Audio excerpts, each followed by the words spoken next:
ये जो चाइना है ना, it is saying to us, Galwan Valley clashes were India's fault. The LAC is not where you Indians think it is. Pangong Ho ya Depsang, we believe the Chinese army is on Chinese soil. That's not Indian soil, and so we are not pulling back. Kar lo jo karna hai. China's ambassador to India, Sun Weidong, has repeated China's new stand that at the Galwan Valley, the LAC is at the point where the Galwan River meets the Shyok River, 6 to 7 kilometers west of India's view of the LAC.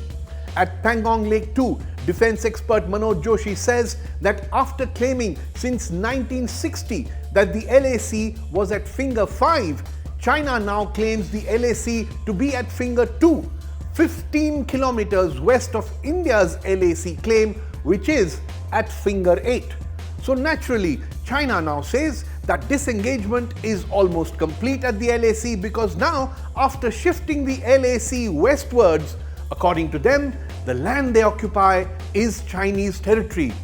Satellite pictures accessed by India Today show that China has now added dozens of prefabricated huts between finger 5 and finger 6. Clear plans for troops to permanently stay there. They have extended the jetties on the lake, added many more boats, and they still occupy the ridges of finger 4. And of course, in the even more sensitive area of Depsang, which we don't even seem to have discussed at the negotiations, the Chinese are again several kilometers inside Indian territory, blocking our troops from reaching patrol points 10, 11, 12 and 13. And note, all this, the new LAC claims adding Chinese troops on Indian territory, has happened in the last few weeks, even as India has sat at the negotiation table in good faith. In fact, defense expert Brahma Chelani has repeatedly said that China uses negotiations only to buy time, and during that time they make new claims, bring in troops and weaponry to create a new status quo and make it unalterable.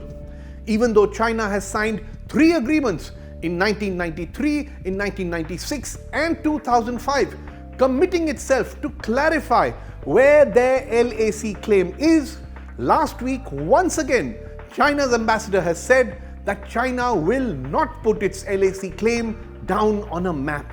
While we keep talking about status quo ante, the positions that both sides held in April, China has made it clear there is no going back to that. India's army chief during the Kargil war, General VP Malik, has also called the negotiations a delaying tactic from the Chinese side, while senior former diplomats Shyam Saran and Kanwal Sibal both say that dislodging the Chinese from the positions that they now occupy, getting even more solidly entrenched as each day passes, will be difficult. So, what are India's options? While economic decoupling is an option, provided it's carefully planned and followed, here today we are going to look at military and diplomatic options and the challenges of pursuing each option. In terms of military strategy, here are retired Lieutenant General H.S. Panag's suggestions. 1.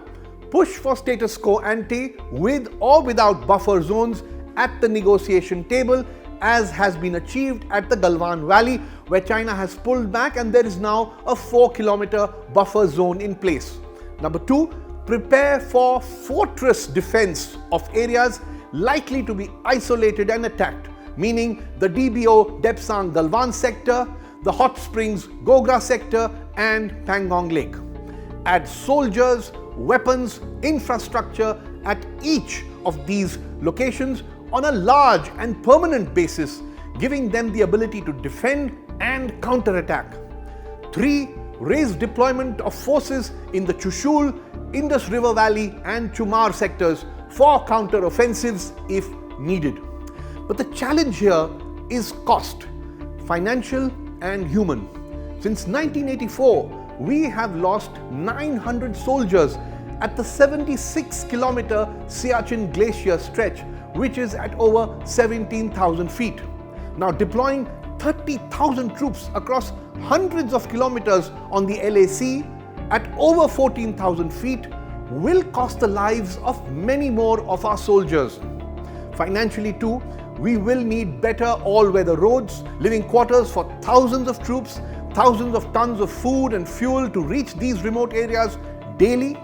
As General Rawat, Chief of Defence Staff, has himself conceded, out of India's $66 billion defence budget, a huge 82% goes in salaries and pensions, just 17% or roughly $12 billion are left to buy weapons and equipment for capital expenditure for all three forces, the Navy, the Air Force and the Army.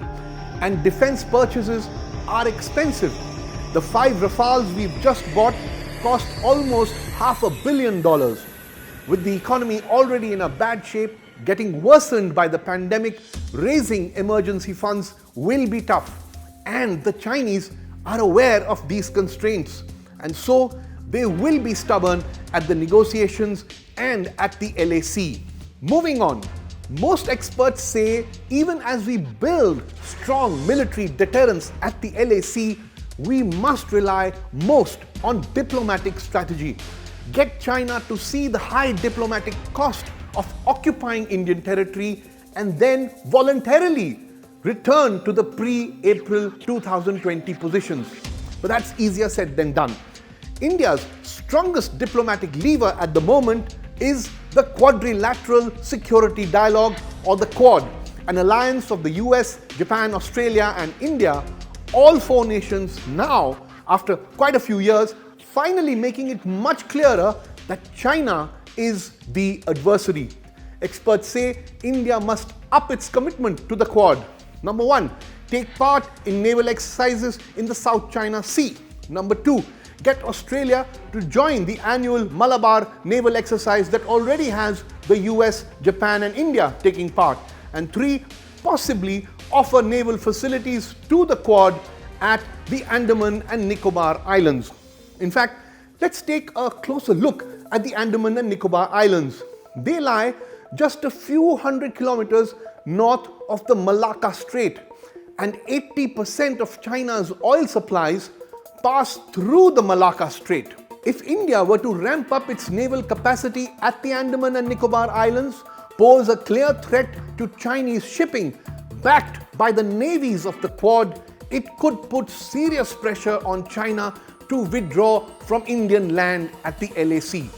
Estimates suggest it could cost China up to $200 billion a year if their ships were forced to take a longer route due to pressure from India. But China too is not sitting idle. For example, look at China-Iran relations. Reports say China plans to invest $400 billion in Iran, the most that China has pledged to any country in its Belt and Road Initiative, or BRI. China will also station 5,000 Chinese security personnel, read military, to protect its investments in Iran, which include developing the port city of Jask. Between Jask and the port of Gwadar in Pakistan and the China-Pakistan Economic Corridor, or CPEC, China could route a lot of its oil imports overland and rely less on the Malacca Strait. Last year, the Chinese, Russian and Iranian navies held a joint exercise in the Indian Ocean, signaling a potential counterbalance to the Quad. By contrast, India has been slack in its age-old relationship with Iran. In 2016, Iran had tied up with India to develop its Chabahar port and build a rail link to Afghanistan.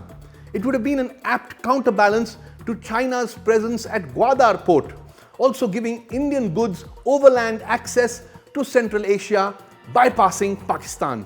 But India has gone slow on the project, and last month Iran has just dropped India from the railway project and China has stepped up and offered to help instead. Ye jo India hai na, the way forward for it to deal with China is not easy. But if we demonstrate the will and the clarity, it can be done.